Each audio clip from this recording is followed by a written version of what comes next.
这是小的羽片，这点鳞片跟鳞片呢前面连着的，但是这个不连啊，这边是树干啊。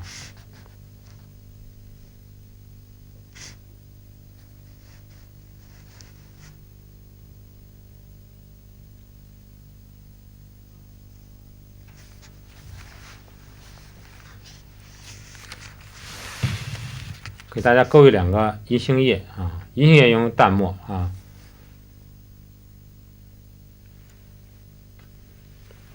银杏叶啊，特点呢，它没有明显的主筋啊，它是叉状脉啊，所以一般呢我们就不勾它的主筋啊，它中间呢一般有个缺刻啊。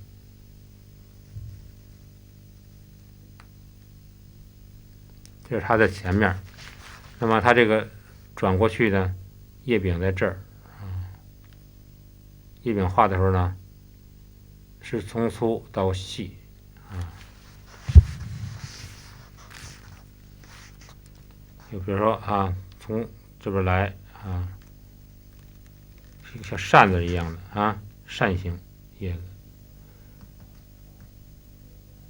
这两个边线呢比较平直啊，就是饱满的弧线。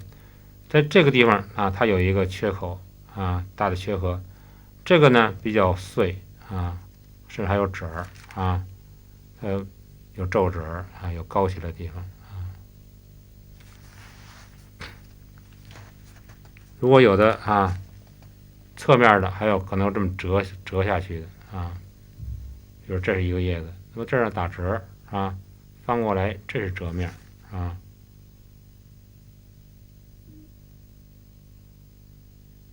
这是一个缺口，